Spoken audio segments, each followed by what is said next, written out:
नमस्कार मित्रांनो, पवित्र पोर्टल 2025वर शिक्षक भरतीच्या अनुषंगाने 2 जानेवारी 2026ला एक नवीन जी आर आला. तो जी आर म्हणजे जिल्हा परिषदांच्या स्थापनेवरील पायाभूत पदांची संख्या निश्चित करण्याबाबत. जी आर बघूया.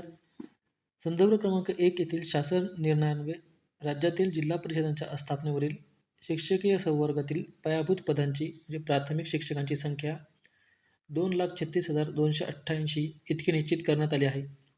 संदर्भ क्रमांक 4 येथील शासन निर्णयान्वये राज्यातील जिल्हा परिषदांतर्गत समूहसाधन केंद्राची पुनर्रचना करण्यात आली आहे. त्यानुसार राज्यात सद्यस्थितीत 4,860 समूहसाधन केंद्र अस्तित्वात आहेत.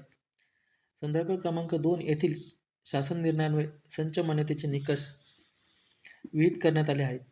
सदर शासन निर्णयातील 5.4 अन्वये केंद्र स्तरावर क्रीडा शिक्षक संवर्गातील प्रत्येकी एक पद मंजूर करण्यात आले आहे. त्यामुळे केंद्रस्तरीय विशेष शिक्षक क्रीडा ह्या 4,860 पदांचा समावेश असलेला संवर्ग निर्माण झालेला आहे. संदर्भ क्रमांक 3 येथील शासन निर्णयान्वये केंद्रस्तरीय विशेष शिक्षक दिव्यांग विद्यार्थी अध्यापन संवर्गातील प्रत्येकी एक पद मंजूर करण्यात आलेले आहे. त्यामुळे केंद्रस्तरीय विशेष शिक्षक दिव्यांग विद्यार्थी अध्यापन हा 4,860 पदांचा समावेश असलेला संवर्ग निर्माण झालेला आहे. उपरोक्तप्रमाणे प्रत्येकी 4,860 पदांचा समावेश असलेले दोन संवर्ग निर्माण झाले आहेत. अर्थात जिल्हा परिषदांच्या स्थापनेवर मंजूर असलेल्या पायाभूत पदांची मर्यादा कोणत्याही परिस्थितीत ओलांडता येत नाही. ही वस्तुस्थिती विचारात घेऊन या मर्यादेत सदर दोन संवर्ग निर्माण करण्यात आले आहेत. या पार्श्वभूमीवर राज्यातील सर्व जिल्हा परिषदांच्या स्थापनेवरील पायाभूत पदांची उजळणी करून सदर पदे नव्याने निश्चित करण्याबाबतचा प्रस्ताव शासनाच्या विचाराधीन होता. शासन निर्णय संदर्भ क्रमांक 1 ते 4 येथील शासन निर्णयाच्या पार्श्वभूमीवर राज्यातील सर्व जिल्हा परिषदांच्या स्थापनेवरील शिक्षकीय संवर्गातील पायाभूत पदांचा अद्ययावत तपशील या शासन निर्णयासोबत जोडलेला आहे. परिशिष्ट अ मध्ये दर्शवण्यात आलेला आहे. परिशिष्ट अ मध्ये जिल्हा परिषद न्याय शिक्षकीय संवर्गातील मंजूर पायाभूत पदे व शिल्लक पायाभूत पदे यांचा तपशील दर्शवण्यात आलेला आहे.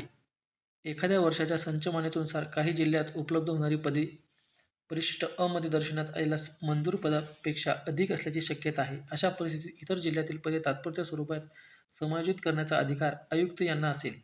तथापि संपूर्ण राज्यासाठी मंजूर असलेल्या एकूण पायाभूत संख्येच्या मर्यादेतच असे तात्पुरते पदांचे समायोजन करता येईल.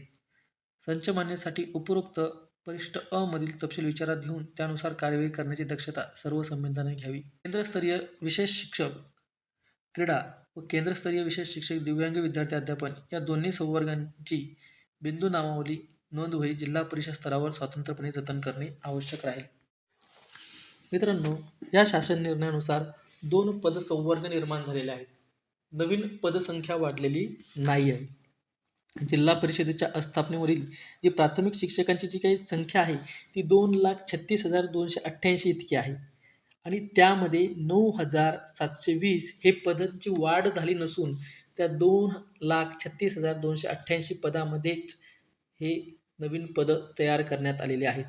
याचाच अर्थ काय, जे डी.एड आणि बी.एडवाले आहेत यांना या पदाचा लाभ होणार नाही. तर ही जी पदं आहेत या पदांचा लाभ कोणाला होईल, तर 4,860 पदांवर जे बी.एड स्पेशल एज्युकेशन आहेत, जे दिव्यांगासाठी आहेत त्या लोकांना होईल. तसेच 4,860 पदांचा लाभ कोणाला होईल, की ज्यांनी बी.पी.एड केलेलं आहे अशा लोकांना या 4,860 पदांचा लाभ होईल. डी.एड आणि बी.एड केलेल्या आणि टी.ई.टी पास असणाऱ्या लोकांना याचा कोणताही लाभ होणार नाही.